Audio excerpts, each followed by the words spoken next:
But whatever our souls are made of, his and mine are the same. Romantic?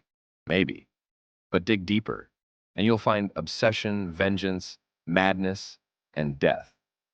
Wuthering Heights isn't a love story. It's a Gothic tragedy wrapped in the illusion of passion. This is the story of Heathcliff and Catherine, and how their twisted bond haunted generations.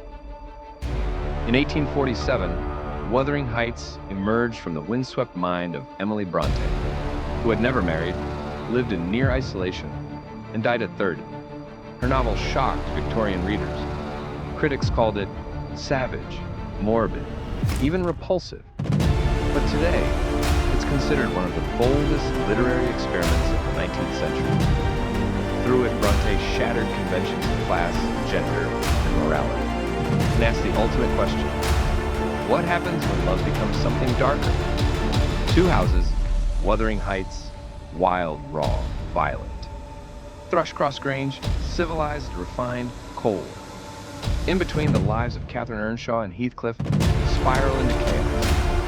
Heathcliff, orphan of unknown origin, is adopted by the Earnshaw family. He and Cathy form a bond that runs deeper than blood. But after Mr. Earnshaw dies, Heathcliff is abused by Cathy's brother, Hindley, reduced from family to servant. And Cathy betrays him. She marries Edgar Linton for status, comfort, and a name. Heathcliff disappears.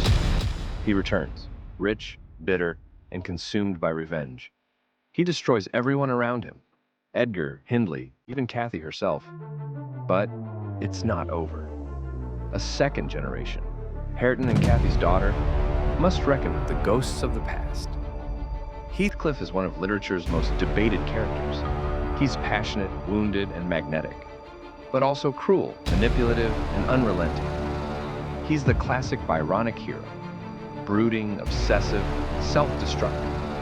But is he a product of abuse or a monster forged by it? His love for Cathy never evolves. It fossilizes. He doesn't just mourn her. He digs up her grave to hold her corpse again. I cannot live without my soul. And so, he chooses death over a world without it. Cathy is no victim. She's torn between the wild freedom she shares with Heathcliff and the safety and status offered by Edgar.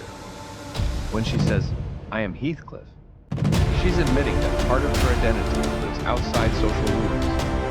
But in choosing Edgar, she splits herself in two: soul versus survival.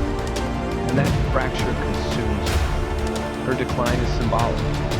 She isn't just ill, she's losing herself. Heathcliff doesn't just want Cathy. He wants to own her, body and soul, even in death. Is that love or obsession? Their relationship isn't tender. It's volatile, violent, and all-consuming. And Brontë never glamorizes it. She shows the rot beneath the romance. Ghosts linger. Quite literally. Cathy haunts the heights. Heathcliff welcomes it. He waits for death, not to rest, but to be reunited. Wuthering Heights uses a frame narrative. Mr. Lockwood hears the story from Nellie, who lived it. But neither is reliable. Lockwood is an outsider. Nellie has her own biases. The result: we never get the truth. Only obsession told through secondhand memory.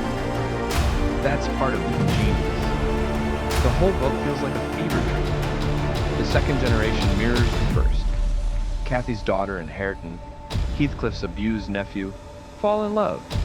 But theirs is different. Slower, healthier, healing. Through them, Brontë seems to offer hope. The cycle of vengeance can break. Maybe love doesn't have to destroy. Wuthering Heights ends not with triumph, but with silence. Heathcliff and Cathy are buried side by side at last. Not in heaven, not in peace, but together, just as they always swore. Their love never had a future. It only ever had the past.